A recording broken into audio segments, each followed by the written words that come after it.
All right, we ready? And grab your bag and go. That's it, move. Go, go, go, go, go, go, go. One, Armani suits and run. All right, week 3. Not a good week 2. Went 1-4. Dropped our overall record to 3-7 after 2 weeks of the Circa Millions. The only winner last week was Kiernan. Took Vikings +5 against the 49ers. They won outright. Great pick. Patriots did not convert. I had the Rams +1. They got blown out. It's probably the loser pick of the week. Just a complete misread of that game, apparently. Bowen had the Lions -7. They lost outright to the Bucks. And then for the Sunday night game, it's a tough situation there. Texans win 16-10, but we had them at 6.5. What was the play that killed us? Like Cam Akers fumbling at the goal line? Fumbled at the goal line. Just unbelievable. Just absolutely brutal. That's a killer. Can't have that happen. But it did. So we lost. And then on Monday night, not that it made a difference, because I think if Saquon caught that ball, he probably was either going to get tackled or he would have just gotten the first down and gone down. So I don't know that we were going to get that cover. But what a brutal turn of events. He drops the ball. Falcons go down the field. Made it look easy. Best drive I think they've probably had all season. And just an absolute stunner of an upset on Monday night. Falcons take out the Eagles outright as a 6.5-point dog. So Bowen and I were on the Eagles side. Kiernan was on the Falcons side. He was on the Bears side for Sunday night. So 3-0 week for Kiernan, but as a team we go 1-4. So not great. Any thoughts on the week? Both those primetime games really just kind of felt like, we were watching them and whatever, like kind of felt like both our sides had moments where they could have easily have been covering. Even the Eagles game, like it felt like they should have just been up a few scores pretty much the entire game, just with game flow and just how the game generally felt. And same with the Texans, like you said, the fumble on the goal line. It just feels like we were right there from a positive week, but like you said, Tristan, it happened. Went 1-4. That's just kind of how it goes sometimes. The swing, I mean, the hook on that Texans line is that one stings really, really bad because we were right there. But those games, it is what it is. For me, the Lions, Bucks are for real. Lions came out a bit just kind of lackluster a bit. Like they were feeding Amon-Ra. The running backs are doing their thing. But the Bucks are tough, and their offense is kind of rolling pretty well. And that defense came to play. So, miscalculation on my part. Bucks are better than I thought, and first couple of weeks in the NFL are tough. Kiernan? Yeah, I just had a good read on the board. What can I say? I mean, what you can't really get too high. I mean, I was 0-2 in the primetime games in week 1, and I just felt like I had a good read on these games. And to what Bowen said, I do agree for the most part that there were definitely moments in both games where it felt like the side that we were on, could have taken advantage and gone for the cover, but it really felt like those were the best moments of the night. It never felt like either of those teams were really in control. It always felt like we were fighting for that cover. It was always going to take, we need this to happen. We need that to happen. So, it's just I just didn't like the big lines, and, just a comment to go back to a comment I made last week where I just felt like the Texans didn't really earn that line. And, I know that they were only half a point out of the cover, but even such like a weak Bears offense that offensive line was so bad. It just never felt like the Texans were really taking, quite advantage of that, especially with the offense. They just weren't able to capitalize. And I think the Bears defense, they really are very good. And, that's definitely a note that I'm taking, when we're looking forward and looking at some of these matchups. I do think that this Bears team can compete. And, I'm really not too worried about Caleb Williams, actually. I was a little skeptical on him coming into the draft, and not that I thought that he was bad, but I did feel like he was a little overrated. And definitely during the college season when he was getting comparisons to, Mahomes and stuff like that. I always thought that was a bit ridiculous. But, I do feel like, considering what he's working with that offensive line, I think he's actually playing pretty well. And, there's all that tape out there about, him recognizing different, blitz packages and stuff like that. And it's really just on the offensive line, not making the adjustments that they need to. But, I feel like he's actually playing pretty well considering he's got a terrible offensive line. And I actually do think that if they can, figure that out, they might be able to put something together with that offense. But, I do think that this Bears team's a little sneaky. And I don't know. I just haven't quite been as impressed as I expected with the Texans so far this year. All right. Well, we move on to week 3. Hopefully, piece together a better week. Shall we get into it? Yeah, I'll take it over to the wheel. All right. So we'll do our 3 picks. We'll do the Sunday night game, and then for the Monday night game, there's 2 of them this week. So we'll spin a wheel to decide which game. We've all got picks for both of those games, and then depending on which game gets selected, then we'll spin the wheel again. And are the Monday night games at the same time? No, one starts at like 7:15 or 7:30. Okay, they did that once, and it was like not staggered out. It killed. Yeah. Me. Thank God. Okay, never mind. All right, here we go. I'll reserve my take on it. Benny. All right, I'm starting with it.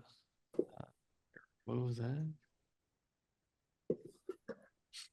Hold on, let me find myself in my notes.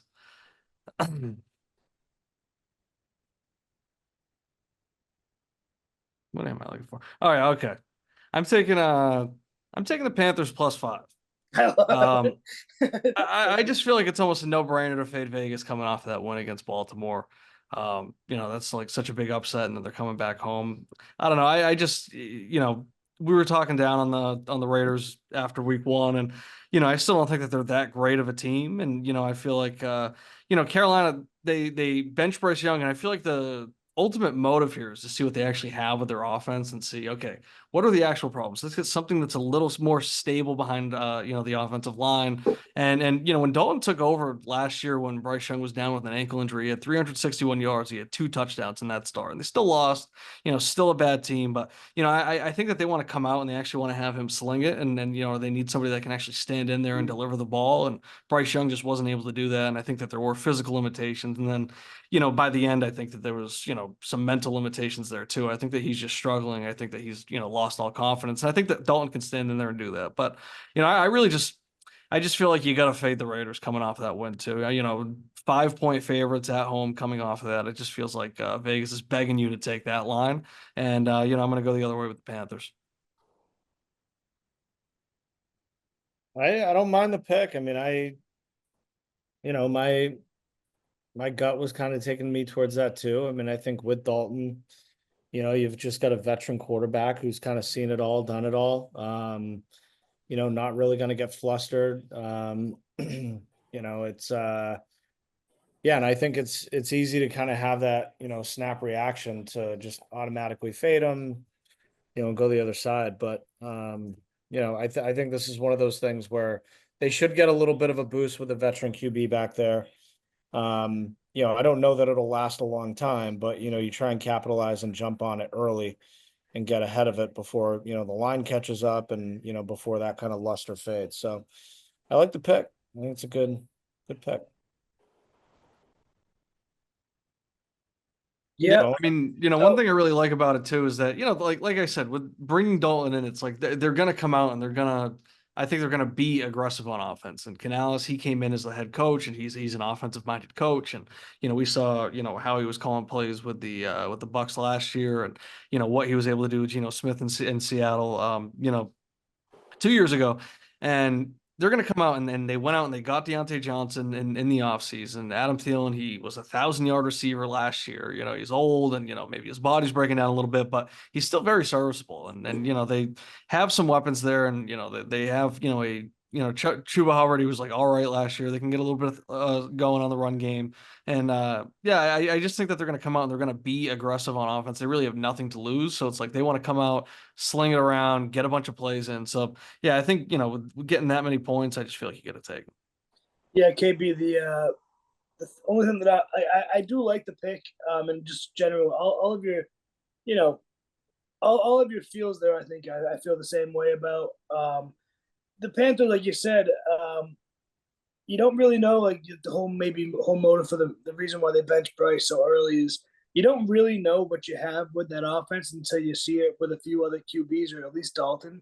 So there's always that chance that, like, that additions of Deontay Johnson, the Thielen that's just being there, Dalton and Thielen just feel like guys who would just gel like right away completely. And it's also, I think, for you, just speaking from myself as being a person who's 0-2 on their solo picks this year through 2 weeks, I don't think this is the pick for me, even though I like the idea of it. You're sitting there, you're 2-0 on the season, right? And your individual picks. Yes. I feel like that's a guy that's feeling himself 2-0. Picking with confidence. I like everything that you just said there. But in my brain right now, I can't be picking the Panthers +5. But I'm glad that we have them. I'm glad that we have them. So I like to pick a lot. I mean, it's only a spread, and it's going to be ideally very it's a coin flip. I'm not taking like a 20-point underdog to win outright or anything. No. It's just going to be very interesting. Like we just truly don't know what that offense has in them. So it's going to be really interesting. It's going to be probably a pretty weird. Yeah, and game. it's like, I mean, I'm looking at, how these teams, I mean, the Panthers have been getting killed, and it's not just the offense. Like, the defense has been getting killed as well. And, I mean, it is part of the offense being so bad that it's not helping the defense and it's keeping them on the field and tiring them out and all that. But, the Saints and the Chargers, they just ran the hell out of the ball, right? Dobbins and Edwards had 35 carries together. Kamara, he had 15 carries. He had 5 receptions. And, they're really getting everything done through there. And Carr did throw for 3 touchdowns, but he didn't have much yards. He only had 200 yards. Herbert only had 130, but I don't think that Raiders run game is really good enough to take advantage of the same way that Kamara did, who he got 5.5 yards a carry, Dobbins and Edwards with how much they ran the ball and they had 5.5 yards a carry. I don't think that Zamir White and Madison can, do the same that those 2 backfields had. So I don't think that the Raiders are going to be good enough. And, I know that I'm pretty sure that Minshew is like leading the league in passing yards right now, I think. But yeah, I don't know. I just feel like this Raiders offense still isn't on that same type of level. So I think that the Panthers can keep it close. And, I wouldn't be shocked if it's one of those where, we see it all the time in football. The backup quarterback takes over and they just win or something. So, yep. Yeah. All right. I like it. All right. Let's go back to the wheel.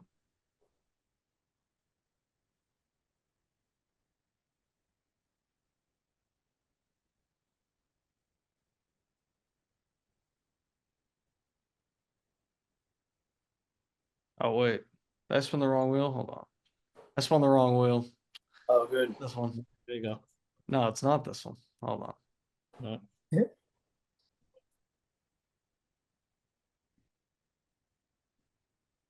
There you go. Remove. Hold on. This is a mess. Wait, All wait. right. You just removed it. It didn't remove all instances of it. Oh, wow. Hold on. Oh. I don't know why it's not doing that. I might have to find a new wheel website. This one's a mess. Damn. All right. We're good here. All right.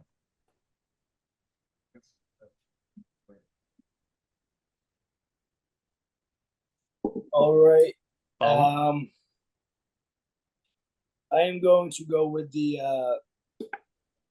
San Francisco 49ers. 7-point spread away.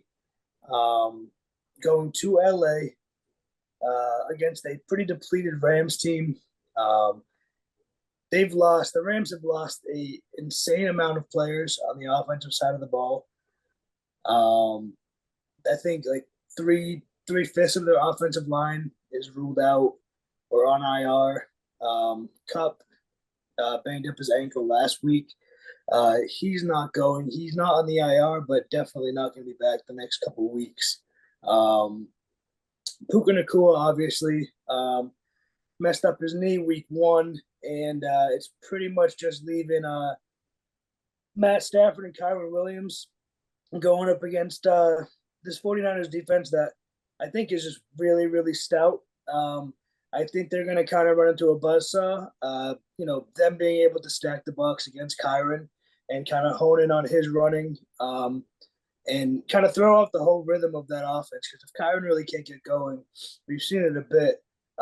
He opens up a lot for those elite receivers, and if those elite receivers aren't there to even really benefit from that without that run game happening, it just everything feels like Stafford's going to be in hell all night. The Niners on the other end are a bit banged up. Debo is going to be out a few weeks. McCaffrey's obviously not back. Pearsall hasn't played a snap yet.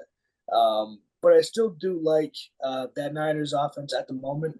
With Ayuk kind of getting into form, anytime you have Trent Williams healthy and playing, I like your offense. Jordan Mason, really, you don't feel McCaffrey's absence too much in just at the pure run game of it all. I think Jordan Mason's been very serviceable, very good actually for the Niners. Brock Purdy has been really, really, really good to start the year. The touchdowns may not be there, but the yards and the completions and just the plays, visually watching him, he still has it. And it's a big number. I just didn't want to be scared of the number. I think the number's trying to tell us something here. I think it's going to be 2-3 score game. Pretty easily Niners. The Niners on the road the past 6 games are 5-1 against the Rams specifically. So when they go to LA with Shanahan, they seem to cover. I think they just do it again. I don't think the Rams are in a position to keep this one close. Their defense has been really, really bad. Yeah, I was looking at this game. I mean, I think, you hit on the injuries, you hit on, like the numbers, the lack of success, I think ATS that the Rams have had against the Niners, especially with Stafford, with McVay. I think the only reason I couldn't pull the trigger on this game myself was just because of the injuries the 49ers are dealing with themselves, Yep. especially on offense. I mean, it's like, with Debo out, as you said, I mean, Mason's been good, but McCaffrey's still out. Kittle's banged up. And, I think we've just seen historically in the past, like just the lack of success when they don't have all the pieces, right? When they have them all, they're unstoppable. But when they're missing 1 or 2 key pieces, it's just a different team, I think the good thing, they got Trent Williams. He's not one of those pieces that's out. But yeah, I mean, look, I can get behind the pick. Like I said, I was looking at this game. I couldn't jump on it myself on that Niners side. I probably would not get myself to take the Rams side at all, but Yeah. I get it. I just couldn't have it in my top 3, but I think it's a fine pick. Kieran? I'll be honest, I don't love the big number, but I don't know. I just feel When like have you ever? I've never heard you say you like a big number once. So it's okay. I mean, I get it. It's okay. And Different I mean, philosophies. you know how I roll. You know how I roll. That is true. But yeah, I don't know. It does just. I was waiting for somebody. Either you to mention the Kittle injury, because I do think that's kind of really sneaky here in this matchup as well, because we haven't actually seen Ayuk really play too well yet. He's had 5 targets in both games. I don't think he's had a crazy amount of receiving yards or anything. But No.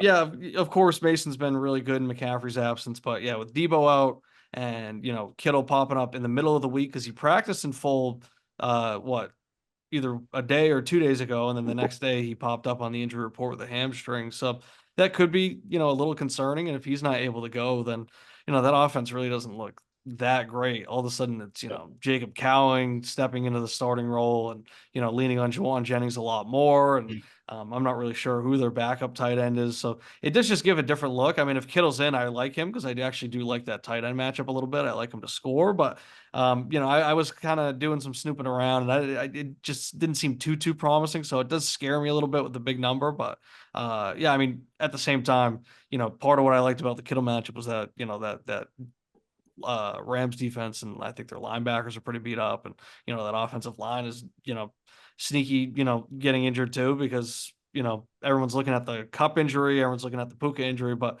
they are losing some guys on that offensive line as well. So I do understand the line and everything, but yeah, it's just too big of a number. I didn't love it. All right. I didn't have like the Rams on my card or anything though, for the record.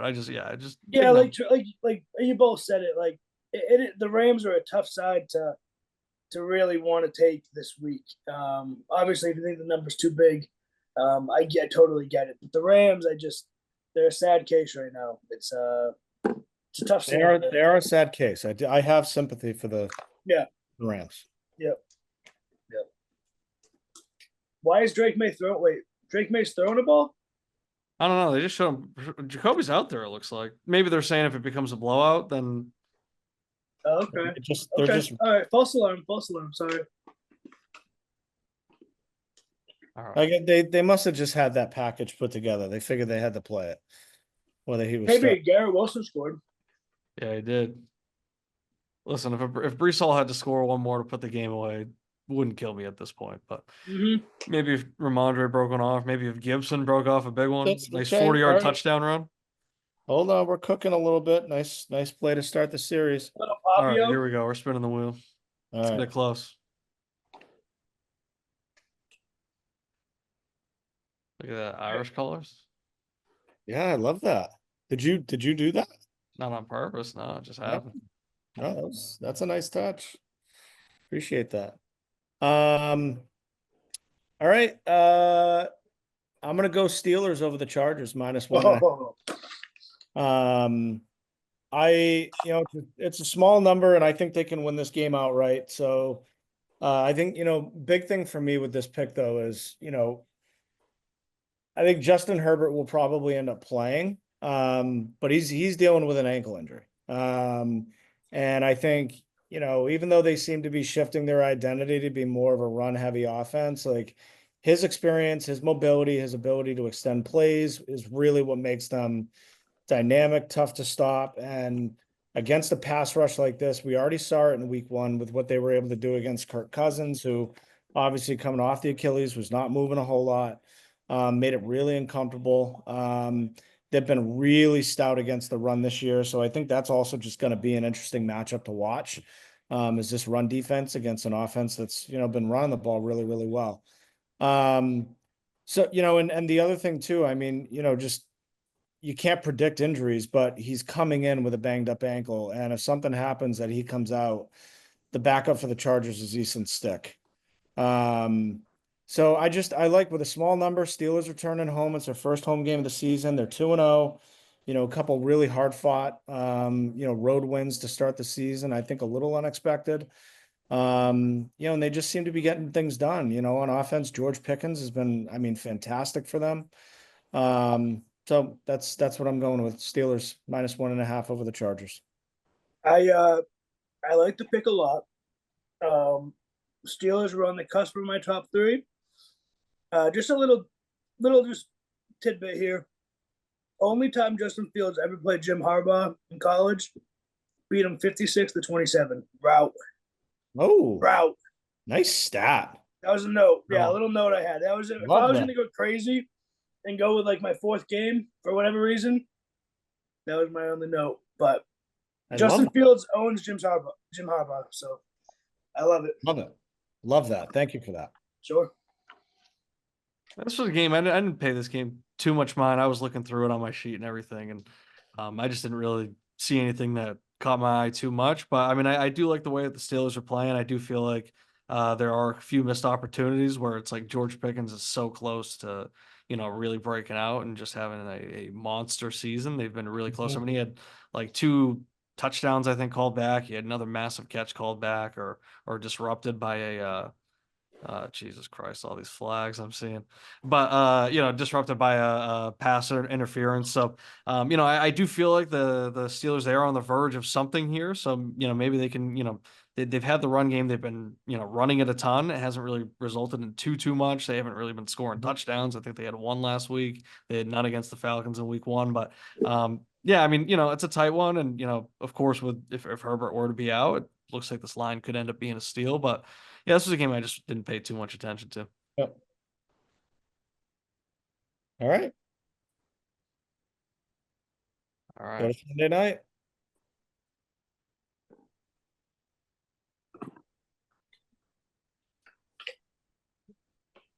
Tristan. All right. I'm going Chiefs minus 3.5 over the Falcons. I know there's a lot that people were excited about with how Kirk and the Falcons offense looked on that last 2-minute drive. A lot of crisp, quick strikes. Ball had some zip. Great, touchdown pass to Drake London to cap it off.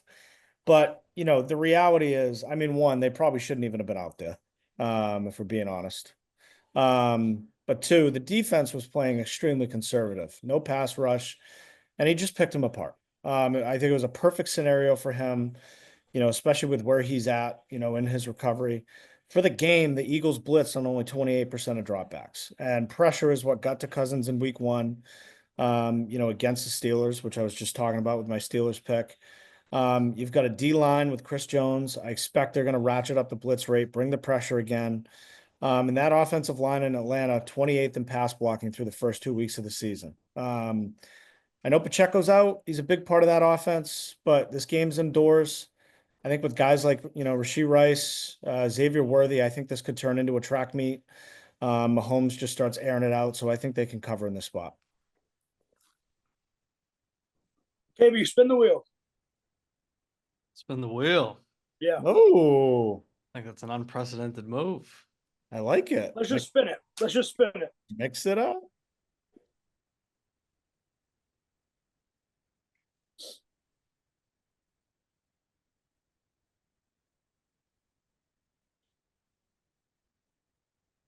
All right, it's me. That was riveting. that was lit. I'm on the Falcons. I'm on the Falcons wheel. plus 3.5. The Falcons defense is pretty good. I thought they looked really good last week, and I thought they were able to contain, the Eagles' offense pretty good. I mean, what was the score? What was the final score of that game? 22-21. That one. Yeah, and it's like, I mean, especially, I mean, of course, they were, throwing it around, but I don't know. I just felt like, I think that we saw how the Bengals were playing against the Chiefs, and they gave the Chiefs a scare last week. And I think that the Falcons can kind of do the same thing here, and they can play the same way. And I think that they can disrupt, Mahomes with that pass rush. And I think that they have a really good secondary. I think that they can match up well with this offense. And I think I think that they are really going to miss Pacheco. I mean, Carson Steele, he did not really do much last week, and he had a fumble. They're maybe bringing in Kareem Hunt. He hasn't played yet this year. And, I understand that people are going to get excited because of what he was doing when he played on the Chiefs. But I don't know. They just don't really have a run game right now. Samaje Perine, he's not really great. So, that's not something that they can lean on. So I think that if, they kind of have that taken away, I think it's going to be a little tough. And, the Chiefs have been getting killed by tight ends this year. So likely he had over 100 yards in week 1. He had 1 touchdown. He almost had that game winner as well. His toe was barely out. And then Mike Gesicki had 90 yards against him last week. So, the Chiefs since last year, at least, when I started tracking all the stats, they've been really good at taking away that number 1 option. So I don't know if Drake London's going to be able to, follow up with a big performance after last week's game winner. But I do think that this is where Kyle Pitts can actually step up and maybe have his breakout game for the season. I know that it's popular to be like, oh, I'm ready to get hurt by Kyle Pitts again. But I do think this is a really good matchup for the Falcons because of what tight ends have been able to do to the Chiefs so far. And yeah, I think that if the Chiefs can't lean on that run game to set up the pass, I think it's going to be a little tough for them. I think that this is a good upset spot for the Falcons at home. Bowen. Yeah. So I'm going Falcons. I mean, Kieran touched on a lot. I've always said that I think the Falcons defense is a lot better. Than they may seem to just like the regular NFL watcher. I think they have a lot of guys that can get after. AJ Terrell is an All-Pro cornerback type. Kind of going off the Chiefs' offense, the past, how they started. It doesn't really seem like Worthy is necessarily clicking with the offense. Yeah, he had the two touchdowns on like 2 touches in the first game, and I think they kind of force feed Rasheed at the moment. And it's not anything that Rasheed's doing is too complex. He beats people on slants, and he had that goal ball last week that obviously he scored on from like 50 yards. But I think they're pretty flat offense to begin with, and losing Pacheco, who's kind of been the straw who stirs the drink for them the past year plus, is just going to really hinder what they do. They had Pacheco all game, but pretty much last game he got hurt at the very end, right, of that Bengals game. It was at like one of the last drives of the game. So we really haven't seen them play without him yet. And I think they're going to come out and, Carson Steele fumbled last week. Samaje Perine couldn't beat out Jaleel McLaughlin or Audric Estime in Denver. And I just don't see I don't think Kareem Hunt's going to be playing. They talked about getting him into game shape. So for such a big part of their offense and what they do to kind of set up everything else for them, they don't have it. Travis Kelce has not really been Travis Kelce to start the season. And him and his family and Mahomes' family are on like a political war right now, which feels busy and time-consuming and just draining. So I like the Falcons just to kind of be that team that everyone maybe thought they could be at the beginning of the year before week 1, where they surprise. They kind of come out a little hot. Kirk doesn't have to be a superhero for them to win a game, even though he was in that last drive against the Eagles. I think that, Bijan's on pace for just a touch under 2,000 all-purpose yards on these seasons so far. He has 0 touchdowns. I think they right that ship times 2. I think he probably scores twice this week.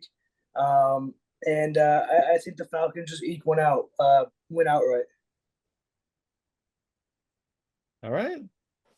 Falcons plus 3.5.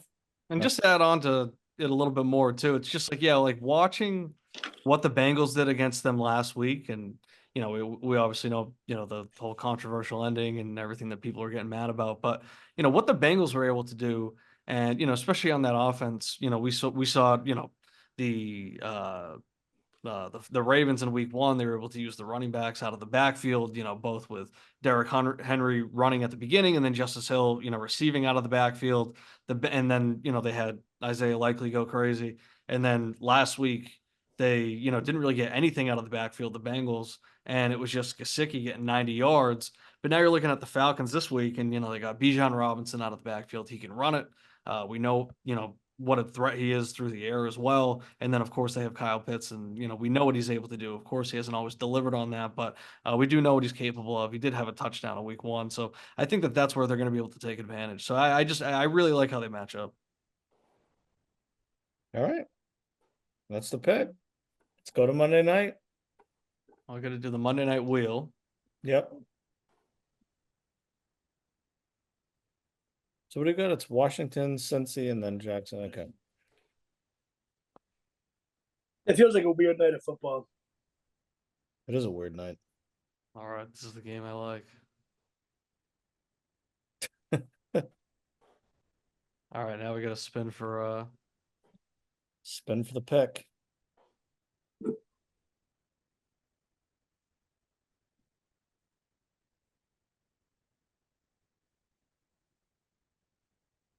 All right. Like the game and you get the pick. Well, let me just close all this out.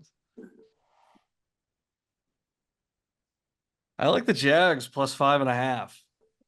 I like the Jags plus 5.5. I mean, I just feel like the public opinion is so high on the Bills right now. The public opinion is so low on the Jags right now. You gotta take the Jags. It's a Gabe Davis revenge game.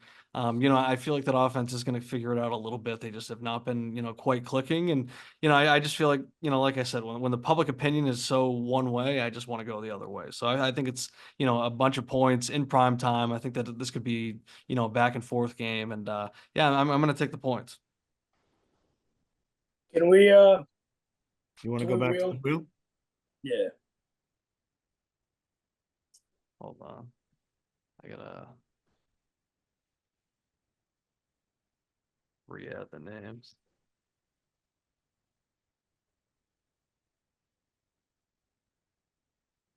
All right.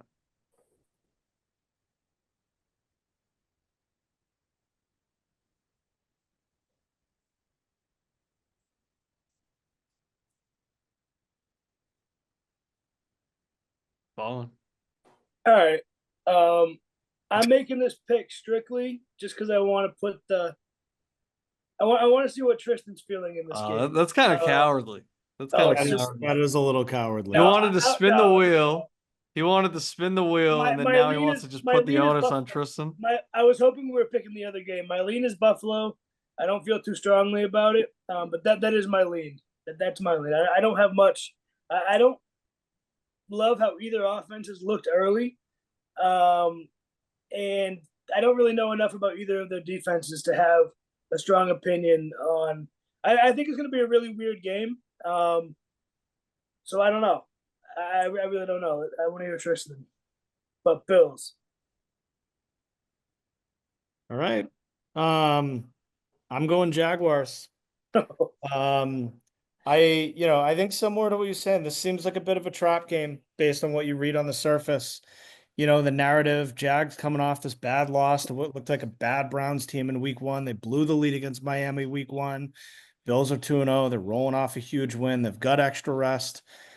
But if you look under the surface, I think you start to see some things that make you rethink which side to be on. Josh Allen, 8-17-1 the last 3 seasons. ATS as a favorite of 4.5 or more. Ooh. He's 14-21-1 against the spread coming off a divisional opponent. He's 8-14-1 on extra rest. He's 3-5 ATS on Monday night. Trevor Lawrence, 2-0 against Buffalo in his career. He's played as a dog on the road in primetime 3 times in his career. He's won twice outright, lost by 3 in the other. And Peterson's 33-26 against the spread as a dog, compared to 30-35 as a favorite. So I just saw these numbers start to pile up, and I'm just like, this seems like a great spot to just fade the Bills. Ride the Jags. They got a lot of weapons. Probably shouldn't be an 0-2 team. Probably shouldn't be an 0-3 team. But regardless, I think they're good enough that they could stay within the number on Monday night. So I like them catching 5.5. I like it. Gotta take Gabe Davis anytime. Tristan, what was that? What was that first? I think it was the first stat that you had for Josh Allen against the spread of the 8-17-1 the last 3 seasons. ATS is a favorite of 4.5 or more. That's a lot. That's a lot. That's a big sample size. Yeah, that's a big sample size. 26 games. Yeah, that's a lot. That's and that's a lot of not covering. That's very interesting. Yeah. So, Mr. Inflated Lines, Josh Allen. Yeah. Dude loves inflation. Yeah. So, wow. All right. So there we have it. Week 3 picks. Panthers +5 for Kiernan. Niners -7 for Bowen. Steelers -1.5 for me. Falcons +3.5. Kiernan and Bowen were on that side. And then we got the Jags +5.5. Myself and Kiernan were on that side. Bowen was on the Bills side, although it's a toss-up game. That was more of an abstention than it was an actual pick. I hate the number for both sides, I hate the number for both sides. Yeah, but just for the dramatics, I figure definitely go Bills. I like hearing all 3 of us. Seems a little dog ate my homework to me. What? No, I'll take the win or loss regardless of what it looks like. What was your pick on the other game? Albert grilling him. Yeah, give us your write up. Give us your read on the other game. I like the Commanders. Give us your notes. No, I just like the Commanders. I don't know why. Monday night, Wonk City. I just think the Commanders fucking just stink it up, and they win. I think they win outright. I think that's my money line. Just Jaden Daniels rushing touchdown, maybe 2. I actually like the Bengals in that game. I think that's going to be the Jamar Chase game. I do too. I Yeah. feel like his frustration is going to just boil over, and it's going to become, Well, and you've seen the numbers receivers have been putting up against that secondary too. I mean, Emmanuel Forbes got hurt, and that's such a huge win for the Washington Commanders. That he's the worst player in the league. So getting anybody else, getting a warm body in there, I think is a win. Yeah, but it's like Evans, and then of course it was like every receiver on the Bucks had touchdowns in week 1, and then Malik Neighbors went crazy last week against them. So yeah, I do feel like that's going to be the game where Jamar Chase just gets like 20 targets and has 160 yards. Just keep feeding Gesicki. And that too, yeah. mm-hmm. All right. Monday night's gonna be a wonky ass night. I think. I'll probably have a lot of action going